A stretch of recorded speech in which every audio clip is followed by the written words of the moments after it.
SAA has resumed international flights. Flights were cancelled for 2 days as workers strike for an 8% increase. Yesterday, the CCMA met with trade unions and SAA behind closed doors to try find an agreement. For the latest in the negotiations, let's cross live to the joint briefing by concerned labour unions taking place at SAA's corporate offices. Administration. SAA must drastically reduce its costs, and insourcing services, which it has the capacity to offer internally, is an obvious solution. Their refusal is proof that they want this airline to collapse. Therefore, in response to this deliberate provocation by the SAA board and its executive management, NUMSA is in the process of consulting workers for a secondary strike in aviation. We have begun consultations on this process in various entities: the Civil Aviation Authority, Mango Airlines, SAFAIR, SA Express, Airports Company South Africa, Rishebile Security, Morena Cleaning, Vizini Maintenance Company, ASDA, Swissport, Bid Air Services and Comair.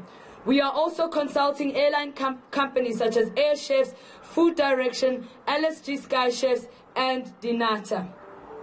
This is a fight for survival for all workers in aviation.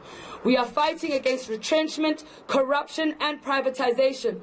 We call on all our members in these companies to join in solidarity, because the changes at South African Airways will be affecting them too.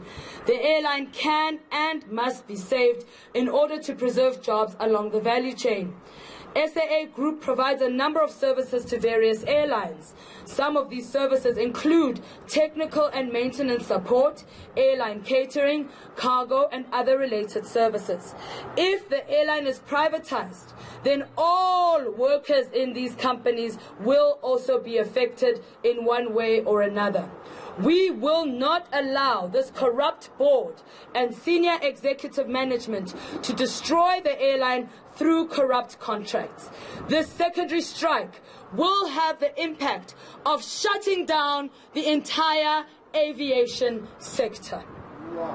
It is clear that government as a shareholder would rather sacrifice workers than deal with corruption at state-owned entities and at SAA in particular.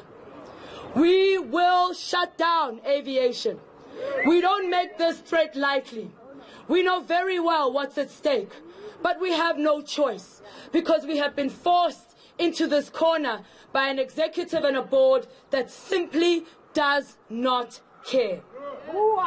This is a vicious attack on the working class by the neoliberal capitalist government of the ANC, and it requires all members of the working class to respond.